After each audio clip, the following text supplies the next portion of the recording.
Uma noite, em março de 2020, achei um filme online da Igreja de Deus Todo-Poderoso. Já tinha assistido a filmes, mas nunca tinha visto um que me impressionasse tanto. Mas logo após investigar o caminho verdadeiro, fui perturbada por um pastor na religião. Ele disse: "Você sabe que não há palavra de Deus fora da Bíblia. Afaste-se agora, não dê ouvidos à pregação deles."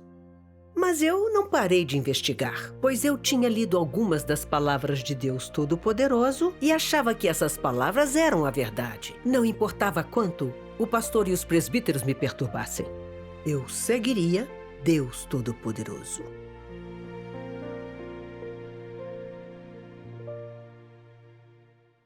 Cresci seguindo meus pais na fé no Senhor. Mais tarde, tornei-me professora e dei aulas sobre educação cristã e moral. Agora leciono numa escola pública de ensino médio no norte de Sumatra. O que aconteceu que a levou a aceitar o Evangelho de Deus Todo-Poderoso dos últimos dias? Vi um filme da Igreja de Deus Todo-Poderoso online. Uma noite, em março de 2020, entrei no YouTube à procura de sermões que poderia usar como exemplos nas minhas aulas. Assisti a dezenas de sermões noite adentro, mas eram velhos, banais e não ofereciam luz. Eles me deixaram entediada. Então, assisti a um filme cristão.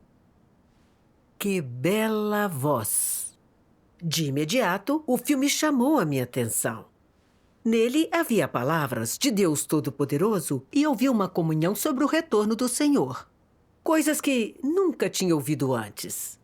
Eu já tinha assistido a alguns filmes cristãos, mas nunca tinha visto um que me impressionasse tanto. Depois disso, vi outro filme chamado O Nome de Deus Mudou, e isso me deixou curiosa, e eu assisti até o fim. Nessa noite, pensando naquele filme, não consegui dormir. O nome de Deus realmente tinha mudado? Sobretudo, eu queria saber, era apenas uma história ou o que o filme alegava era verdade, que Deus tinha retornado? As palavras que liam eram as palavras de Deus? Se Deus retornasse e seu nome mudasse, não seria terrível perder isso? Eu queria muito encontrar essas respostas. Mais tarde, por causa da epidemia, eu precisei trabalhar em casa. E tive muito tempo para ver esses filmes na internet. Estava muito feliz, pois até então não tinha visto filmes cristãos tão bons. Compartilhei esses filmes na minha linha do tempo, no Facebook, para que os outros vissem também. Muitos comentaram que gostaram, mas vi comentários que atacavam a Igreja de Deus Todo-Poderoso. E um pastor me aconselhou a não postar nada sobre essa igreja. O que pensou quando ouviu essas objeções? Não sabia que todos esses filmes eram da Igreja de Deus Todo-Poderoso. Só percebi quando o pastor me contou. Curiosa, pesquisei na internet a Igreja de Deus Todo-Poderoso e encontrei um site chamado Evangelho da Descida do Reino. Ao ler o conteúdo do site, vi algumas palavras de Deus Todo-Poderoso. Deus Todo-Poderoso diz: no reino, as miríades de coisas criadas começam a reviver e a reaver sua força vital. Devido a mudanças no estado da Terra, os limites entre uma terra e outra também começam a mudar. Outrora, eu profetizei: quando terra se dividir de terra e terra se unir com terra, é quando eu esmagarei todas as nações em pedacinhos. Nesse momento, renovarei toda a criação e repartirei o universo inteiro, colocando o universo em ordem, transformando o seu velho estado em um novo. Esse é o meu plano. Essas são minhas obras.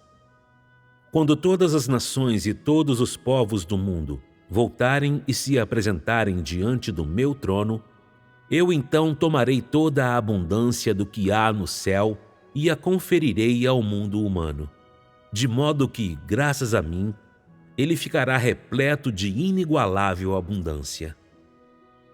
Mas enquanto o velho mundo continuar existindo, eu lançarei minha raiva sobre suas nações, promulgando abertamente os meus decretos administrativos por todo o universo e enviando castigo sobre quem quer que os viole.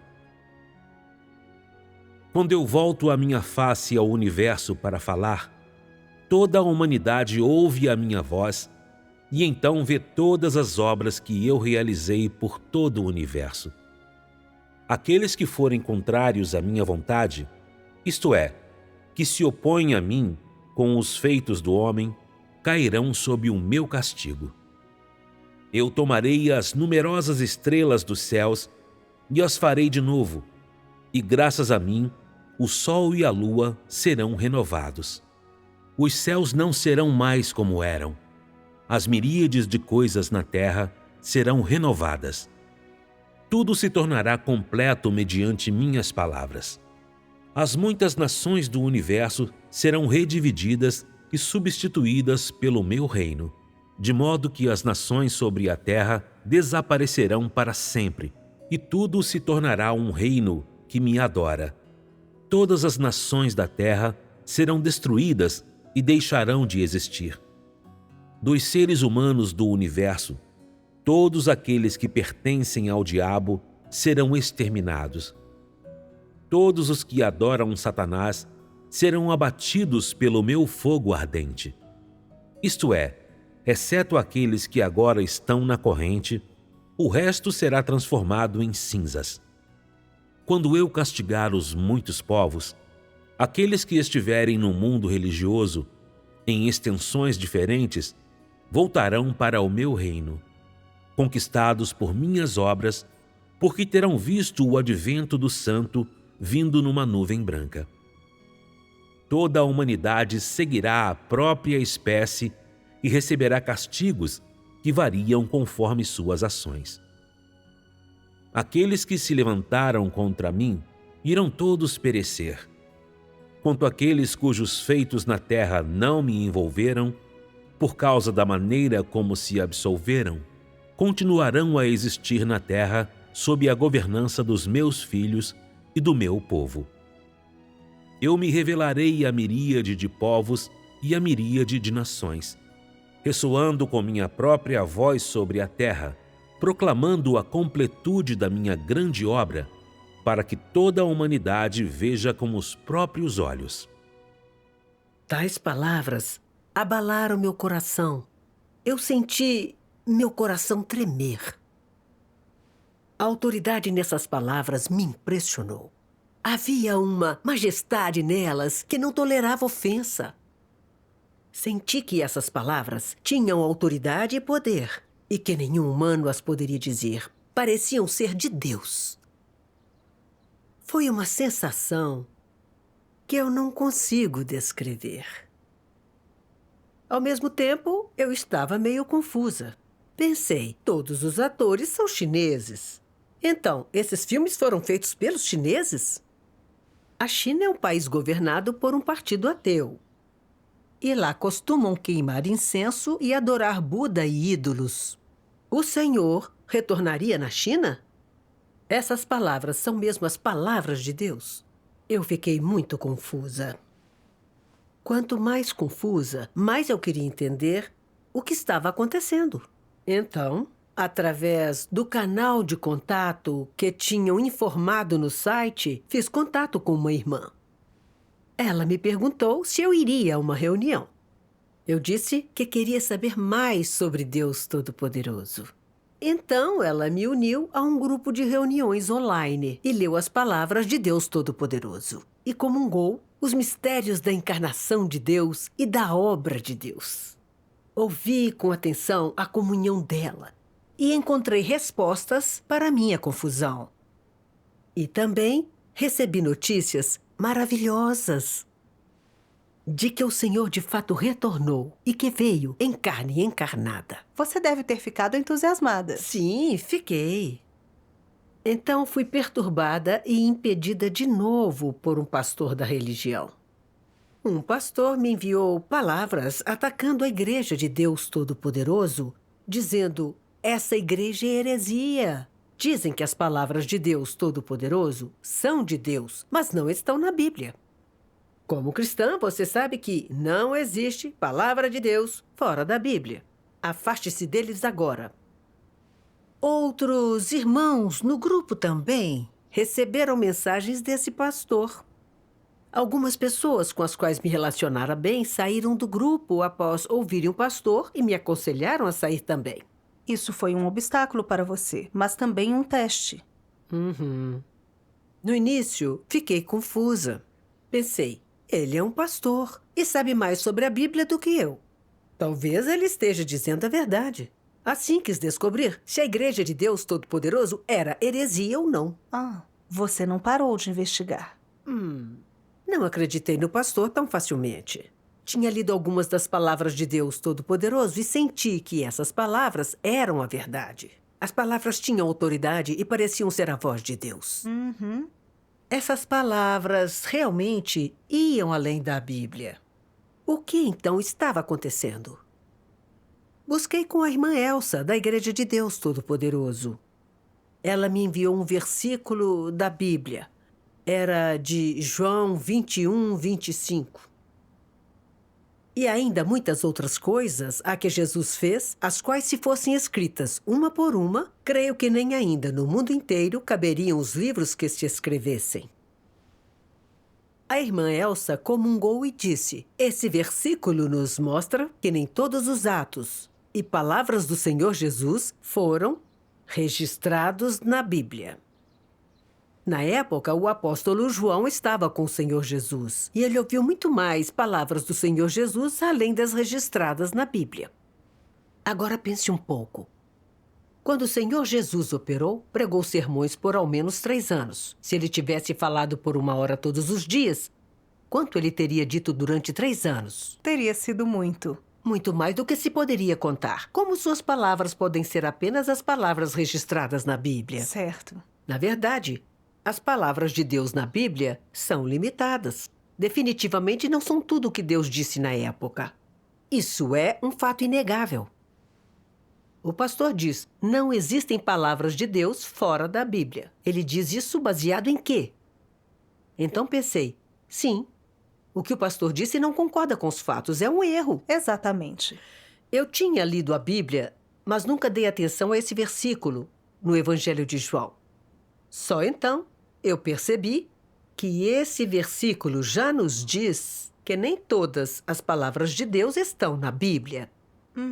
Sim, lembro-me de que a profecia de Esdras do Antigo Testamento também não está na Bíblia. Sim. Então a irmã Elsa me mandou alguns outros versículos bíblicos. Ela me enviou João 16, 12 e 13. Ainda tenho muito que vos dizer, mas vós não o podeis suportar agora. Quando vier, porém, aquele, o Espírito da verdade, ele vos guiará a toda a verdade, porque não falará por si mesmo, mas dirá o que tiver ouvido e vos anunciará as coisas vindouras. E mandou também vários versículos do Apocalipse. Quem tem ouvidos, ouça o que o Espírito diz às igrejas. Vi na destra do que estava sentado sobre o trono um livro escrito por dentro e por fora, bem selado com 7 selos. Vi também um anjo forte, clamando por grande voz: quem é digno de abrir o livro e de romper os seus selos? E ninguém no céu, nem na terra, nem debaixo da terra, podia abrir o livro, nem olhar para ele. E eu chorava muito, porque não fora achado ninguém digno de abrir o livro, nem de olhar para ele. E disse-me um dentre os anciãos: não chores. Eis que o leão da tribo de Judá, a raiz de Davi, venceu para abrir o livro e romper os 7 selos. Depois de lermos os versículos, a irmã Elsa comungou: As palavras do Senhor Jesus são muito claras. Ele ainda tem muitas coisas para contar. Mas na época as pessoas não tinham estatura para aceitá-las. Por isso, o Espírito da Verdade nos guiará a toda a verdade nos últimos dias. Isso significa que, quando o Senhor Jesus retornar, ele expressará mais verdades e nos dirá o que está por vir. Isso prova que Deus tem obra e palavras novas fora da Bíblia. Como, então, podem dizer? Todas as palavras de Deus estão na Bíblia, e fora da Bíblia não há palavras nem obra de Deus? Isso não é negar a palavra dele? Sim, é o que dizem muitos pastores. E a maioria dos crentes acredita nisso e nunca discerne o que é isso. Certo. Depois da comunhão dela, eu entendi o erro do pastor ao limitar as palavras e a obra de Deus à Bíblia. E que Deus dirá mais palavras nos últimos dias, muito mais do que a Bíblia registra. O Apocalipse menciona que ninguém pode abrir nem ler o pergaminho fechado. Então, é claro que o pergaminho não é a Bíblia, pois nós podemos ler a Bíblia todos os dias. Quando o Senhor Jesus retornar, ele abrirá o pergaminho e nos dirá o que ele diz. Entendi, então, que Deus dirá palavras novas fora da Bíblia. Então lemos as palavras de Deus Todo-Poderoso. As coisas que estão registradas na Bíblia são limitadas. Elas não podem representar a obra de Deus em sua plenitude. Os 4 evangelhos têm, juntos, menos de 100 capítulos, nos quais está escrito um número limitado de acontecimentos, tais como Jesus amaldiçoar a figueira, Pedro negar o Senhor 3 vezes, Jesus aparecer aos discípulos após sua crucificação e ressurreição, ensinar sobre o jejum, ensinar sobre a oração e sobre o divórcio, o nascimento e a genealogia de Jesus, a escolha dos discípulos por Jesus e assim por diante. Entretanto, o homem as valoriza como tesouros, até comparando a obra de hoje com elas. Ele até acredita que toda a obra que Jesus fez em sua vida só equivaleu a esse tanto, como se Deus só fosse capaz de fazer esse tanto e nada além disso. Não é absurdo? Na época, Jesus só deu aos discípulos uma série de sermões na Era da Graça sobre assuntos tais como a maneira de praticar, como se reunir, como suplicar em oração, como tratar os outros e assim por diante. A obra que ele realizou foi a da Era da Graça e ele explicou apenas como os discípulos e aqueles que o seguiam deveriam praticar. Jesus só fez a obra da Era da Graça e nada da obra dos últimos dias. Quando Jeová estabeleceu a lei do Antigo Testamento na Era da Lei, por que ele não realizou na época a obra da Era da Graça? Porque ele não esclareceu com antecedência a obra da Era da Graça. Isso não teria ajudado o homem a aceitá-la? Ele apenas profetizou que uma criança do sexo masculino nasceria e chegaria ao poder, mas ele não executou antecipadamente a obra da Era da Graça. A obra de Deus em cada era tem limites claros. Ele só realiza a obra da era atual e nunca executa a próxima etapa da obra antecipadamente. Somente assim é que a sua obra representativa de cada era pode ser evidenciada.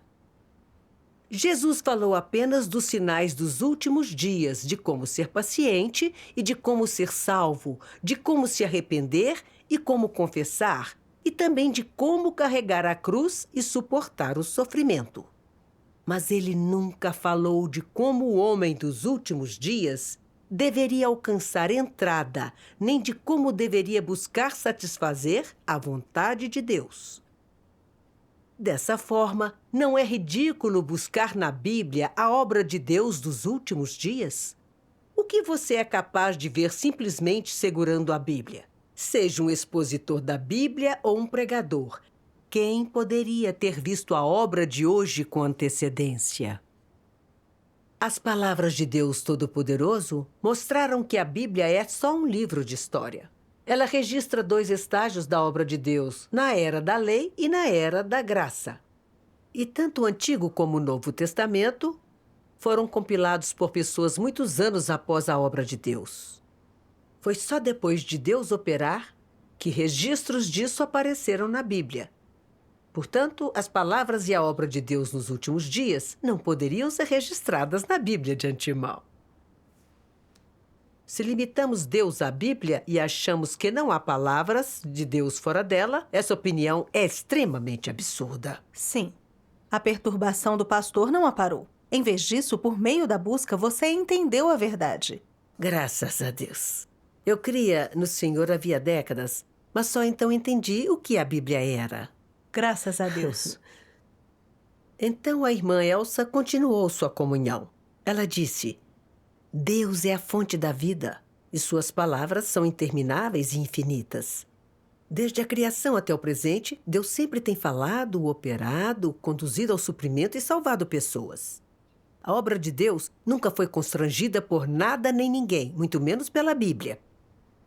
Deus fala e faz obra nova com base em seu plano de gerenciamento e no que o homem necessita. Não repete palavras nem obra. Na era da lei, Deus Jeová promulgou a lei para guiar as pessoas na terra e disse muitas palavras. Mas na era da graça, o Senhor Jesus pregou o caminho do arrependimento, operou para redimir a humanidade e falou muito. Essas palavras não estão registradas no Antigo Testamento e estão fora dele. Deus Todo-Poderoso veio nos últimos dias expressar a verdade baseado na obra do Senhor Jesus, para fazer a obra de julgamento, a começar pela casa de Deus, que purifica e salva a humanidade do pecado e de sua escravidão, e leva as pessoas ao seu reino. Esse é um estágio mais novo e mais elevado de obra, algo que a Bíblia não poderia ter registrado de antemão. Certo. Se usarmos a Bíblia cegamente para avaliar e delimitar a obra de Deus, nos tornamos resistentes a Deus, iguais aos fariseus que resistiram ao Senhor Jesus. Eles se agarraram com teimosia às Escrituras, resistiram ao Senhor Jesus porque suas palavras e obra estavam fora do Antigo Testamento. E, por fim, pregaram o Senhor Jesus na cruz. Uma grande tragédia. Então lemos mais das palavras de Deus Todo-Poderoso. Deus Todo-Poderoso diz: os fariseus judeus usaram a lei de Moisés para condenar Jesus. Eles não buscavam compatibilidade com o Jesus daquela época, mas seguiam diligentemente a lei à risca, a ponto de, no fim, pregarem o inocente Jesus à cruz, acusando-o de não seguir a lei do Velho Testamento e de não ser o Messias. Qual era a substância deles? Não era que eles não buscavam o caminho da compatibilidade com a verdade? Eram obcecados por toda e qualquer palavra das Escrituras, sem, no entanto, prestar atenção à minha vontade, às etapas e aos métodos da minha obra. Eles não eram pessoas que buscavam a verdade, mas pessoas que se agarravam rigorosamente às palavras. Não eram pessoas que acreditavam em Deus, mas que acreditavam na Bíblia. Eram, em essência, os cães de guarda da Bíblia. A fim de salvaguardar os interesses da Bíblia, de preservar a dignidade e proteger a reputação da Bíblia, chegaram a ponto de pregar o misericordioso Jesus na cruz. Fizeram isso simplesmente para defender a Bíblia, para manter a posição de toda e qualquer palavra da Bíblia no coração das pessoas. Então preferiram renunciar ao futuro e à oferta pelo pecado para condenar Jesus, que não estava em conformidade com a doutrina das Escrituras, com a morte. Não eram todos eles lacaios de toda e qualquer palavra das Escrituras? Afinal, o que é maior, Deus ou a Bíblia? Por que Deus deve operar de acordo com a Bíblia? Será que Deus não tem o direito de ir além da Bíblia? Deus não pode se afastar da Bíblia e fazer outra obra? Por que Jesus e seus discípulos não guardavam o sábado? Se fosse para ele guardar o sábado e praticar de acordo com os mandamentos do Antigo Testamento, por que Jesus não guardou o sábado depois que veio, mas em vez disso, lavou os pés, cobriu a cabeça, partiu o pão e bebeu o vinho? Tudo isso não está ausente dos mandamentos do Antigo Testamento? Se Jesus honrava o Antigo Testamento, por que ele rompeu com essas doutrinas? Você deve saber qual veio primeiro, Deus ou a Bíblia. Sendo o Senhor do sábado, ele não poderia também ser o Senhor da Bíblia? Delimitar e resistir a Deus é muito sério. Sim. Ela continuou. Pastores e presbíteros são como os fariseus que resistiram ao Senhor Jesus.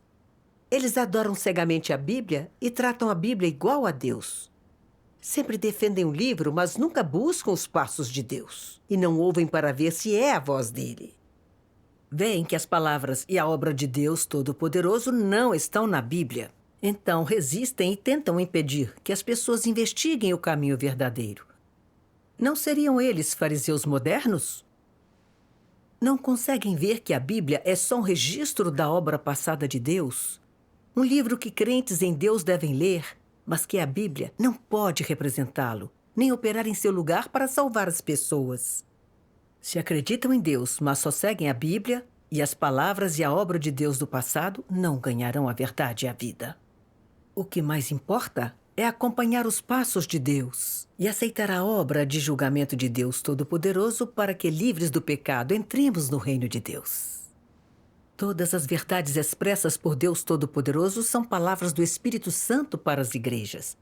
Só essas palavras podem purificar e salvar as pessoas completamente, e só esse é o caminho da vida eterna que Deus dá às pessoas. Se não acompanharmos este estágio da obra, seremos abandonados e expulsos por Deus e cairemos em desastre e seremos punidos. Sim, senti que tinha ganhado muito com a comunhão da irmã. Quando obtive um entendimento objetivo da Bíblia, não me senti mais perturbada. Graças a Deus. Isso me mostrou que quando Deus aparece e opera, os líderes religiosos resistem e se tornam hostis a ele.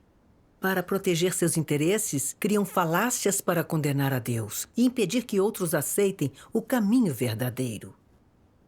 Sem entender a verdade e sem discernir, a calúnia deles a enganará. Você o seguirá resistindo e rejeitando Deus e perderá a salvação de Deus, o que é muito trágico. Sim, muitos crentes ouvem seus pastores desse jeito e carecem de discernimento. Sim. Eu disse a mim mesma, devo me equipar com a verdade e aprender a discernir. Não quero rejeitar Deus. Graças a Deus. Mais ou menos um mês depois, outro pastor me incomodou com mensagens pelo Messenger e pelo WhatsApp. Ele disse: o Senhor Jesus nasceu há 2000 anos, o que cumpriu a profecia bíblica. Agora você diz que o Senhor retornou como uma mulher. Existe uma profecia na Bíblia de que ele retornaria como mulher? É impossível que o Senhor venha encarnado ainda mais como uma mulher. O Deus Todo-Poderoso em que crê é uma pessoa. Ao mesmo tempo, 2 outros pastores, juntos, me julgaram e condenaram, chamando minha crença de errada. O que pensou quando eles disseram isso? Eu lhes disse que não podemos definir Deus. A essência de Deus é espírito. Foi só porque sua obra exigia que ele se tornou carne e assumiu a forma humana. Cremos em Deus Todo-Poderoso porque ele tem a essência de Deus e pode expressar a verdade, não por causa de sua aparência carnal. Também busquei com a irmã Elsa e ela comungou. Muitas profecias na Bíblia falam da encarnação de Deus como Filho do Homem nos últimos dias, tais como a vinda do Filho do Homem, o Filho do Homem se há de manifestar e mais. Agora, Deus Todo-Poderoso veio dizer a verdade e fazer a obra de julgamento nos últimos dias, cumprindo totalmente essas profecias. Deus vem como mulher nos últimos dias, o que não se conforma às noções humanas. Mas quanto menos a obra de Deus se alinha a essas noções, mais ela contém mistério e é significativa. Quais são as verdades e os mistérios da encarnação de Deus como mulher? Leiamos a palavra de Deus Todo-Poderoso para saber. Ao final, a irmã me enviou a palavra de Deus. Cada estágio da obra feita por Deus tem seu próprio significado prático. No passado, quando Jesus veio, ele veio em forma masculina, mas quando Deus vem desta vez, sua forma é feminina.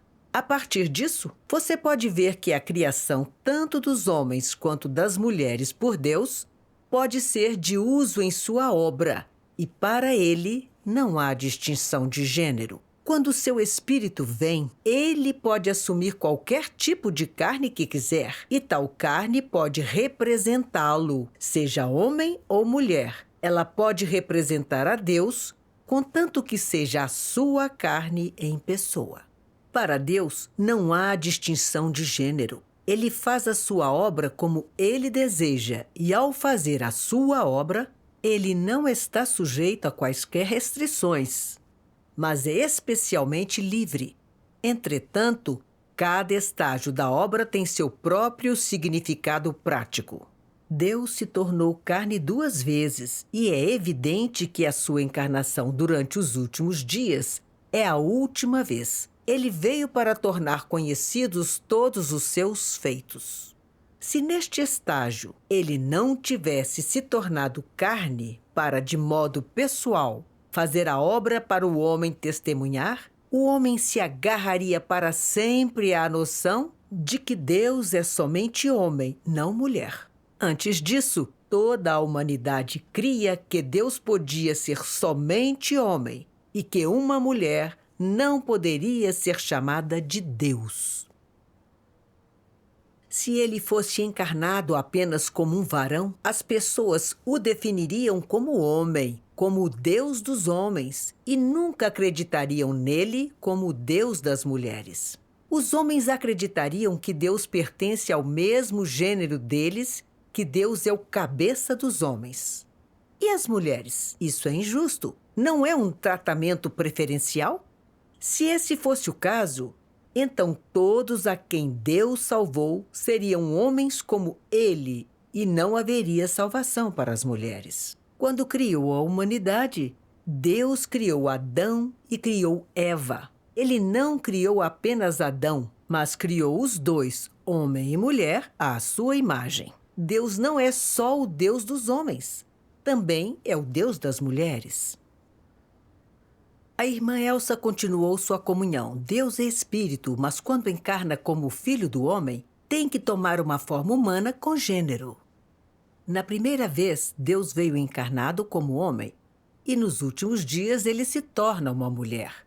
Ele o faz para permitir que entendam Deus melhor e aprendam a não delimitá-lo.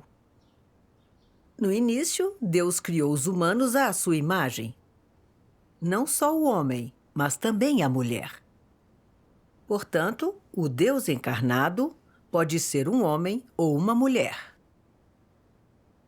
Se o Deus encarnado fosse sempre homem, seria determinado que Deus sempre será homem, achando erradamente que Deus é o Deus dos homens e que Deus só salva os homens e não as mulheres. Isso não é entender Deus errado? Certo. Aos olhos de Deus, homens e mulheres são iguais.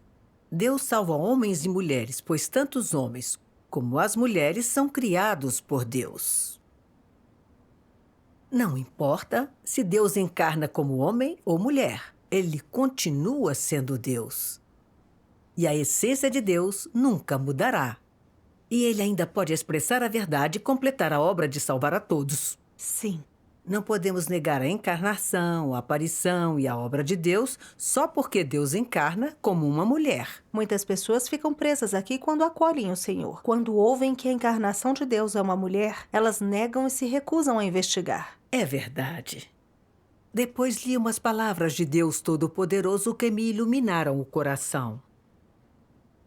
Deixem de lado suas opiniões sobre o impossível. Quanto mais as pessoas acreditam que algo é impossível, mais provável é que isso ocorra. Pois a sabedoria de Deus se eleva acima dos céus.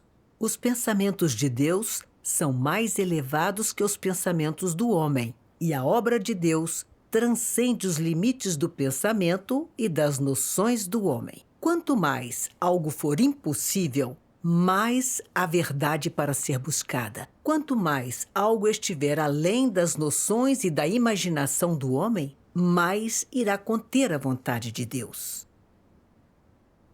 A aparição de Deus não pode ser acomodada às concepções do homem, e muito menos Deus irá aparecer por ordem do homem. Deus faz suas escolhas próprias e tem seus planos próprios quando realiza sua obra. Além disso, ele tem seus objetivos próprios e seus métodos próprios. Qualquer que seja a obra que realiza, ele não tem necessidade de discuti-la com o homem, nem de buscar o seu conselho, muito menos de informar a toda e qualquer pessoa sobre sua obra. Esse é o caráter de Deus que deve, aliás, ser reconhecido por todos. Se vocês desejam testemunhar a aparição de Deus, se desejam seguir as pegadas de Deus, então devem antes se afastar de suas próprias noções. Você não deveria exigir que Deus faça isso ou aquilo, e menos ainda deveria encerrá-lo em seus limites próprios e restringi-lo às suas próprias noções. Em vez disso, vocês deveriam exigir de si mesmos como deveriam buscar as pegadas de Deus, como deveriam aceitar a aparição de Deus e como deveriam se submeter à nova obra de Deus. Isso é o que o homem deveria fazer. Como o homem não é a verdade e não possui a verdade, ele deve buscar, aceitar e obedecer. A irmã Elsa me lembrou. Em retrospectiva, às vezes, a obra de Deus não se conforma às noções humanas. Se não buscar a verdade, é muito fácil resistir a Deus. Veja, o Senhor Jesus nasceu numa manjedoura. Isso conforma-se às noções humanas? O Senhor Jesus era de Nazaré e não era chamado de Messias. Isso se conformava às noções? O Senhor Jesus era Deus, mas ele não entrou no templo nem observou o sábado. E ele foi caçado e pregado numa cruz. Isso se conformava às noções humanas? Nada disso se conforma às noções humanas. Certo. Muito sobre a aparição e a obra do Senhor Jesus não estava de acordo com as noções das pessoas. Podemos então dizer que o Senhor Jesus não é Deus? Não. O Senhor Jesus era a aparição de Deus, a vinda do Messias. Por que então tantas pessoas não o conheceram e o condenaram e resistiram a ele? Não é porque as pessoas usam suas noções e imaginações para avaliar Deus? Todos os fariseus disseram que o Senhor Jesus era nazareno, filho de um carpinteiro e não Deus. No fim, crucificaram o Senhor Jesus e foram amaldiçoados e punidos por Deus. Hoje, líderes religiosos delimitam Deus segundo noções, negando e resistindo à obra de Deus Todo-Poderoso. Isso é repetir os erros dos fariseus e crucificar Deus mais uma vez. Sim. A tendência das pessoas de definir e resistir a Deus é um problema muito sério. Sim, é verdade. Deus é o Criador e ele opera de acordo com seu plano, sem quaisquer restrições. Não importa o que Deus faça, ele tem sua sabedoria. E não devemos usar noções e imaginações para delimitar onde Deus deve operar ou como ele deve aparecer. Nossa atitude em relação a Deus deve ser obediência. Obediência significa aceitar as palavras e a obra de Deus e entender Deus por meio de suas palavras e obra, em vez de usar nossas noções e imaginações para definir e delimitar Deus e dizer que Deus não pode fazer isso nem aquilo, o que é irracional demais. Certo. Então a irmã Elsa leu para mim mais passagens da palavra de Deus. Se o homem pretende inquirir se é a carne de Deus em pessoa, então deve corroborar isso a partir do caráter que ele expressa e das palavras que ele profere. O que quer dizer que, para corroborar se é ou não a carne de Deus em pessoa e se é ou não o verdadeiro caminho, é preciso discriminar com base em sua essência. E assim, ao determinar se é a carne do Deus em pessoa, a chave está em sua essência, sua obra, suas declarações, seu caráter e muitos outros aspectos, em vez de na aparência exterior. Se o homem examina apenas a sua aparência exterior e, como resultado, ignora sua essência, isso demonstra que o homem é inculto e ignorante. Quando Deus se torna carne, ele simplesmente desce do céu para uma determinada carne. É o seu espírito que desce em uma carne, através da qual ele faz a obra do espírito. É o espírito que é expresso na carne e é o espírito que faz sua obra na carne.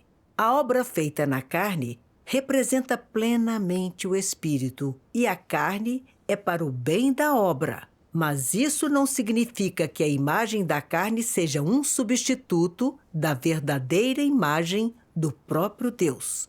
Esse não é o propósito ou a importância de Deus se tornar carne. Ele se torna carne somente para que o espírito possa encontrar um lugar para residir que seja adequado para sua obra, para melhor realizar sua obra na carne, para que as pessoas possam ver seus feitos, entender seu caráter, ouvir suas palavras e conhecer a maravilha de sua obra. Seu nome representa seu caráter, sua obra representa sua identidade, mas ele nunca disse que sua aparência na carne representa sua imagem. Isso é meramente uma noção do homem. Ela continuou a comunhão. Não importa se a encarnação de Deus é homem ou mulher, e sua aparência também não importa. O que importa é se o que ele diz é a verdade, se ele expressa o caráter de Deus e se ele faz a obra de salvar a humanidade. É isso que importa. Certo. Por exemplo, se vamos ao médico quando estamos doentes, o que queremos saber é se o médico pode curar a doença. Não se o médico é homem ou mulher. Se dizemos que só médicos podem tratar doenças, mas médicas não, isso não é ridículo? Portanto, contanto que ele consiga expressar a verdade e fazer a obra de salvar a humanidade, ele é Deus encarnado. Esse aspecto da verdade é crucial. Sim, mas pastores religiosos não ouvem a voz de Deus nem investigam o caminho verdadeiro. E quando ouvem que Deus encarnou como mulher, eles negam e condenam isso e espalham noções para impedir que acolham o Senhor. Isso é um erro terrível. Para impedir que eles me perturbassem, bloqueei todas as pessoas que tentavam me impedir. Também os pastores e presbíteros da minha igreja original. Eu acreditava que estava acolhendo o Senhor. E por mais que me perturbassem, eu seguiria Deus Todo-Poderoso. As perturbações dos pastores só lhe deram mais discernimento. Isso é uma coisa boa. Certo. Eu soube que o pastor instigou sua família a impedir você depois disso. Em abril de 2020, minha filha e eu paramos de ir à igreja. 2 meses depois, o pastor da igreja começou a me atacar. Primeiro veio me convencer a não participar das reuniões da Igreja de Deus Todo-Poderoso, que bastavam as reuniões na igreja dele. Ele disse ao meu marido que eu estava seguindo a senda errada e que devia voltar. Até tentou incitar meu filho a me impedir de crer. Qual foi a atitude da sua família em relação a isso? Meu marido e meus filhos se opuseram à abordagem do pastor. Meus filhos disseram que eu pregava o evangelho e falava sobre questões da crença em Deus com eles. Então, todos eles achavam que era por meio de consideração minuciosa que eu tinha decidido crer em Deus Todo-Poderoso. Mais tarde, os presbíteros me ameaçaram, dizendo que se não fosse a igreja eu seria expulsa e rejeitada por meus irmãos. Resoluta, eu disse: ainda que me expulsem, eu acreditarei em Deus Todo-Poderoso. Graças a Deus, quando você tem algum entendimento da obra de Deus, você pode permanecer firme no caminho verdadeiro. Sim. Mais tarde, eles contaram aos líderes da minha escola a minha crença em Deus Todo-Poderoso, esperando que lidassem comigo. Mas o diretor os ignorou. Pensei naquilo que a irmã Elsa me dissera, que a verdade sempre é rejeitada e condenada pelo mundo religioso. Quando o Senhor Jesus expressou a verdade para redimir a humanidade, o judaísmo o condenou e rejeitou, principalmente os líderes religiosos, o sumo sacerdote, os escribas e fariseus. Atacaram e blasfemaram contra o Senhor Jesus para preservar sua posição e renda e impediram as pessoas de seguir o Senhor. Eles eram anticristos que resistiam a Deus e arruinavam as pessoas. Hoje, muitos dos pastores e presbíteros da religião são iguais aos fariseus no judaísmo. A fim de proteger sua posição e renda, condenam e resistem à obra de Deus Todo-Poderoso e tentam impedir os crentes de aceitarem sua obra. Eles são também anticristos que foram revelados por Deus. Sim. Então me lembrei do que disse o Senhor Jesus quando amaldiçoou os fariseus. Ai de vós, escribas e fariseus hipócritas, porque fechais aos homens o reino dos céus? Pois nem vós entrais, nem aos que entrariam permitis entrar. Ai de vós, escribas e fariseus hipócritas, porque percorreis o mar e a terra para fazer um prosélito, e depois de o terdes feito, o tornais 2 vezes mais filho do inferno do que vós. Esses religiosos não aceitam que as palavras de Deus Todo-Poderoso são a verdade. Querem desfrutar da adoração e das ofertas das pessoas. Então, para manter sua posição, eles nos impedem de acolher o Senhor e de entrar no reino de Deus. É o que os anticristos fazem. Exatamente. São todos demônios que devoram as almas das pessoas e serão amaldiçoados por Deus. E seus seguidores também irão ao inferno e serão punidos. Sim. Embora ainda seja atacada e perturbada pelos pastores e presbíteros, não importa que falácias eles espalhem, isso não me afeta mais. Pois sei que as palavras de Deus Todo-Poderoso são a verdade e o caminho da vida eterna, que purifica e salva as pessoas. Todos que anseiam buscar a aparição de Deus só precisam ler as palavras e reconhecerão a voz de Deus e retornarão ao trono de Deus. Amém. Graças a Deus. Graças a Deus.